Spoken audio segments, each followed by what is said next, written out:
A devoção de fiéis ao Divino Pai Eterno materializada na FIP, uma associação lucrativa que recebe por mês em doações 20 milhões de reais. O investimento seria para obras sociais e para levar a fé através da TV e rádio. A associação foi criada em 2004 e desde lá outras duas entidades presididas por Padre Robson também foram fundadas com o mesmo propósito, porém com uma diferença. A matriz tinha o padre no topo da hierarquia, seguido por diretores e associados, enquanto que as outras eram administradas de forma centralizada pelo padre segundo as investigações. A diferença entre elas era notável também no faturamento.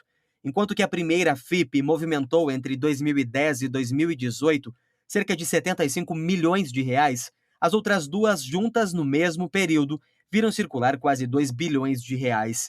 Grande parte desses valores aparecem na lista de compra e venda de bens das AFIPs com um detalhe curioso.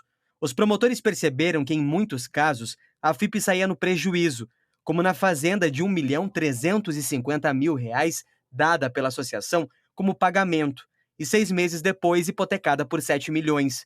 Por trás de algumas dessas transações, 4 empresas que funcionam no mesmo endereço luxuoso de Goiânia.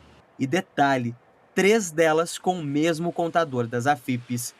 Na investigação do Ministério Público, existe ainda uma lista com mais de 100 nomes de pessoas que teriam fechado negócios irregulares com a associação, supostos laranjas. Um deles é Braulio Cabrini de Almeida, irmão do vice-prefeito de Trindade, Gleison Cabrini. Braulio teve a quebra de sigilo telefônico autorizada pela Justiça. Em uma das conversas monitoradas, ele fala sobre negociações envolvendo imóveis e ainda sobre a possibilidade de fechar permutas em Aruanã, Trindade e Goiânia que renderiam mais de 4 milhões de reais. Braulio diz ao outro irmão dele, Onivaldo Júnior: "A gente faz a renda que quer, a verdade é essa." Em outro ponto da conversa falam sobre a expansão de uma rede de farmácias. No outro ano, abrir mais 10. E aí? Depois, abrir 50? De onde que é o fruto? Na hora que a gente abrir 50? E aí? A gente sabe como que a gente vai ser olhado.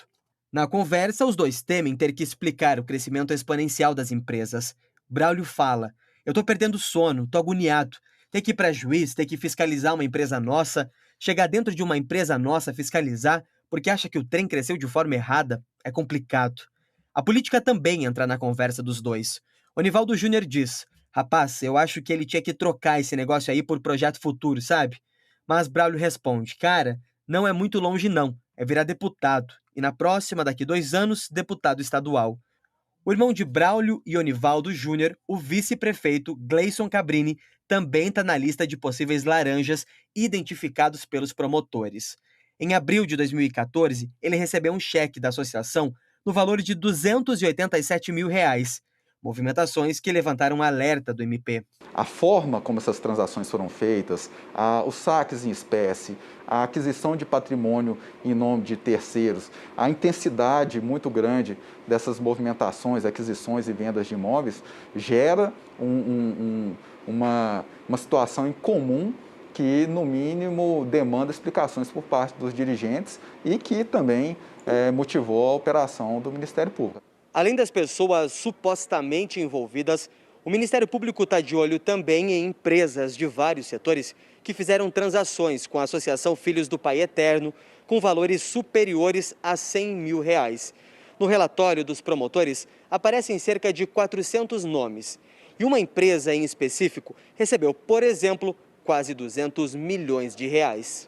É o caso da Televisão Independente São José, que recebeu 198 milhões. Foram 127 transações entre a TV e a FIP. A Sul Brasil Rádio e Televisão também está na lista e recebeu mais de 92 milhões de reais da Associação Pai Eterno e Perpétuo Socorro.